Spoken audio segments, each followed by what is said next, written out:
Welcome to Toffee TV. It is the match preview, Watford versus Everton, or as some morons have called it, the Silver Derby. Have they? Yeah, apparently. The Silver Derby? Yeah, probably Paul, Okay. probably Paul Mason or something like that. Yeah. Definitely. The Silver Derby. Interesting. Very interesting. This video is sponsored by OneFootball. OneFootball's app makes it easier to find scores, stats, and all the latest news in one place. To download the OneFootball app, click the link in the description. So Watford away. I mean, it's so there's so many different strands of this one, isn't it? Obviously, Silva going back to his old club. Everton have just lost a couple of games in a row, and it's also Everton's last game for 2.5 weeks. So there's all these different little bits and pieces, but forgetting about all that, I mean, it's a difficult place to go, isn't it? Watford now, they're having a decent season. I mean, they're having a good season, and they're only a couple of places, or a place above us, a couple of points above us. But they've made themselves a very durable side. Yeah, they are. They're a tough side to beat. Got some good players. Done well with the manager. They come up with Kiko Flores in charge. Or they had Kiko Flores in charge, didn't they? And they were okay. And they changed the manager regularly, don't they? And obviously they had Walter Pizzini, he was mad, and then they had Marco Silva, and he went out the door, and they've had Javier Gracia since last January, haven't they? And they're tough. They've got good players. They've got, Decore, Abdullah Decore, who we all would love in our team, I suppose. You've got the likes of Gerard Deulofeu, who can, on his day, can be a match winner, as we well know. You've got Troy Big Troy, who's always a handful. So, and also the keeper, Ben Foster. And Ben Foster. I think by stats he's the best goalkeeper in the Premier League this season. He'll be wasting time in 301. Yeah, of course he always does. No, he's an excellent keeper. So they've got a good side. The manager's done well. They're very, very competitive. Obviously got Tom Cleverley as well there. So it will be a really tough game. We've lost the last couple of seasons there, haven't we? And I've just seen a thing. Watford have won their last 2 home Premier League games against Everton. They've never won 3 in a row against an opponent in the Premier League at Vicarage Road. So I'm hoping that continues. But it'll be a tough game. What do you make of, obviously, Silva going back there? There'll be a lot of focus on that. There'll be, I've seen some about Watford telling their fans, get over that. Don't be, no need for booing and all that. And then Troy Deeney was asked about it as well, and he just said, we're just going to kick Everton off the park. What do you make on his comments? The problem is, he said that at a fans forum, and naively, do you think? No, not him. Yeah. He's not. Well, he has because of the day and age we live in. Yeah. But it's out there. But I don't think he. So once it's out there, what I'm saying is, if Everton are clever, if Marco Silva's clever, he will bring that to the attention of the referee straight off the bat. But as a player talking to a fan base, saying, don't give Silva too much stick because you're giving them a boost. Let us deal with it. That's what I think he was trying to say. We'll deal with it on the pitch. But this is the same fella who said he was going to break the Charlison's leg or something in the Goodison game, and he didn't. He just got on with his game, didn't he? So, listen, Troy Deeney, I quite like him. He's quite honest. He says a lot of things. He's quite straight talking. Yeah. I don't have any issue with him, really. In terms of the only thing I'm puzzled about with Watford, with the Silva thing, is I can understand them being annoyed, but they did sack him. Yeah. So it's like us now sacking Marco Silva. All right. Someone coming in, Palace wanting them or someone, and us sacking him and him going there, and then us having a cob on that he's gone there. Well, if he'd have walked out in November, like I know he wanted to, but if he would have done, and Watford would have gone, have him then because he doesn't want to be here, I could kind of understand it more. But the fact is, they've got a manager who they're quite happy with, and they sacked him. So I don't know. It's a bit. If I was them, I think I'd be thinking, you know what? Don't do anything to him. Don't show him any respect, like you're bothered about him. That's how I'd want it if it was Everton. I'd just think, enough water's gone under the bridge. Why? But I can understand if they're going to heckle him, because why wouldn't you? Yeah. Because they done it at Goodison, didn't I don't see them. Well, yeah, they said they were going to bring snakes, but there wasn't enough of them to bring snakes. I wonder whether, what's the point anyway? Because it's not like, listen, if he was he's not playing, is he? But he's not, and he's not like exactly. Everton fans are not exactly going to be rushing out to sort of back him up either. I wouldn't imagine. There's no relationship there as yet with the fans to be like that. So I just don't see the point. At the end of the day, I just find it all very baffling, because, and that's where Troy Deeney's comments. I don't mind them either. In fact, I'd love to have a player that not saying necessarily come out and say things like that, but has the honesty and shows the honesty on the pitch as well. Do you know what I mean? Yeah, Troy Deeney's not an amazing footballer, but what he's done is he uses what he's got to his own, for the best. And we've seen him last season. He scored the winner there, and he can be a handful on his day, and you know what you're going to get from him. But if he says something, he'll normally back it up, not in a nasty way. He's just got away with words that, I suppose, when he says it, it's not being sort of flippant or he means it. But again, I don't mean in a horrible way. He's not going to go out to kick Everton off the park. All he's saying is, we will work hard on Saturday. And I think that's refreshing, and Everton have to be added on Saturday. They have to turn, if the performance isn't in terms of hard work like it was against Man City, Watford have got enough to beat us easily, I think, because we don't have that. We haven't shown that backbone and that spine to beat teams. I mean, we were lucky when we played McGibbon to get the equaliser, in the last minute. They played well that night, and I thought that night was the signs where you were like, hang on, these are like around the same as us, and they're playing well better than us on the night. If Gylfi would have scored the pen now to go 2-2 a minute after the goal, of course, but they've got, what I mean is that they've got a good way of playing. They've got a good style that suits their players, and again, that's where their managers come in and gone, I've got a way of playing, but you've got a way of playing. Let's meet in the middle. It works for everybody. It's high energy. Players like it. The players have got on board. Manager is all right with that, and it's all fit, and the play. And I think this is the difference with a lot of teams round us, is that, and because it might be because it's early days, but the teams round us, maybe Leicester are maybe the only ones, is that they're all quite happy, and the fans are all quite happy with the way they play. And they're all in sync, and I think maybe because Leicester aren't. No, that's what I'm saying. Yeah. Leicester aren't, but everyone else seems to be, in sync with that. And the two teams above us, Watford and Wolves, they're very much like that at the moment. They've got that harmony running through the club, and until we get that harmony, I think these games are always going to be a little bit tough, because these players will dig in, and our players just don't seem to be able to dig in, apart from against City. But ultimately, we got played anyway. But it's difficult to disagree with, because they do back them. But I think Watford fans have backed all of the managers though in recent times, because they have had a lot of change. The Pozzos who own them have changed their manager virtually every season, haven't they? Flores, Pizzini, Silva, Gracia. Alright, Gracia was forced because obviously they ended up chasing Marco Silva. So they've bought into it, they've backed them. I don't know whether the fans have driven any of those managers out. I don't think they have, even when they were struggling. I don't think they're that kind of fan base. Well, and that's not being disrespectful to them. I just don't think they're that kind of fan base. I think they're just fans who are happy with their lot, essentially. Don't ask too much of the players, apart from working hard and now and again. I think you've got ambition. I think they'll have ambition, because every football fan has. You can't. I don't think every football fan does. No, I do. I think everyone wants.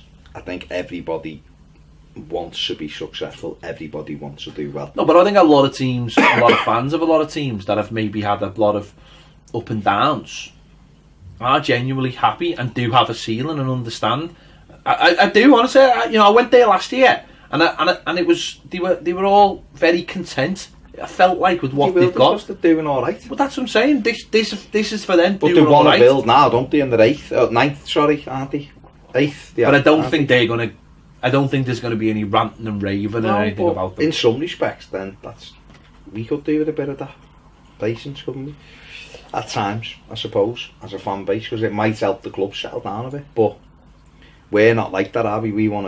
We believe that we should be higher, or certainly the investment and everything has given people a new focus. Because we have been a team that was knocking on the top four door for so many years, and in, you know, 5th and 6th, and so we've always in that top 8 in general, you know, whatever it is, the last 16, 17 years, it's like three times outside the top 8 or something in that time. So we are established over that time in the top 8.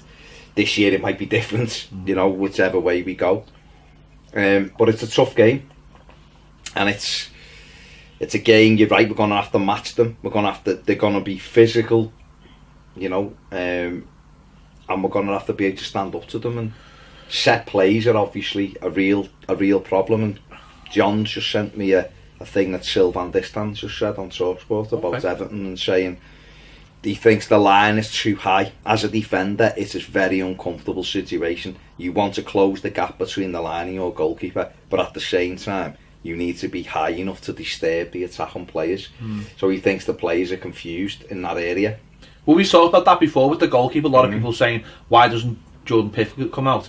And it's the gap. He's right, because the gap is so big that it's essentially making your no man's land huge. So if he comes for it and our defence don't react, they're putting a header into an empty goal. Yeah, and I suppose that's the thing, isn't it? So that's what always makes me laugh about. Not laughing at, but that's where you look at a coach and you go, why haven't you got that kind of experience around you? Or Everton don't seem to have that experience in the team to be able to come up with those solutions. We've got 2 youngish defenders who haven't got that much experience of playing in, you know. So Amina's another young one. That's why Chelsea, for me, kept Terry as long as they did. Of course, yeah, of course. But then shouldn't Jags be? And it's whether the manager would listen. That's the other thing. I don't know whether they would or not. In a top flight, Watford have only lost more home games against Liverpool and Manchester United than they have against Everton.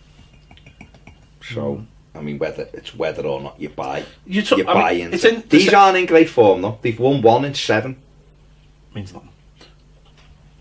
Nothing. Okay. So does it mean nothing that we've won 3 in 12 then? Or does that just mean what? Means nothing. No, that's fine. That means nothing. Okay. When it comes to set pieces, that's fine. When it comes to set pieces, set pieces. I mean, Saturday we're gonna have to be careful, aren't we? Yeah. Because Delafeu, who he came back when we played them, being out injured, came back around the time, come off the bench, set a goal up, didn't he? Set both of them up. Yeah. So he's going to be. Or he played his part. He's going to be important for them on Saturday because he is the kind of player that we don't like playing against. No. And he will try and buy a lot of fouls round the box. And again, we spoke about this numerous times. It's about he is a player who will go down in certain areas, but the fouls won't be any worse.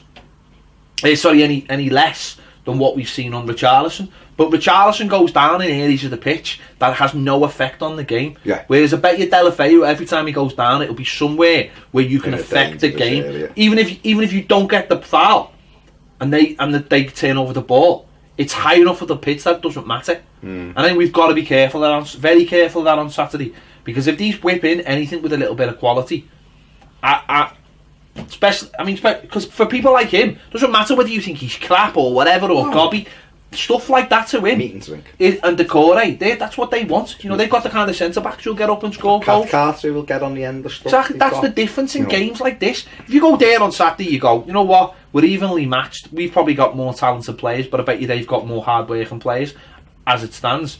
And if it comes down to a set piece, and if it's the difference between us scoring a set piece and them scoring a set piece, I know who's scoring a set piece. Put it that way.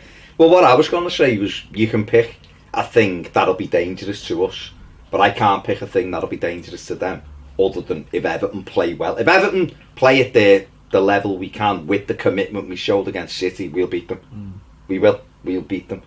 We'll have to probably score 2 or 3, because they'll have scored a free kick.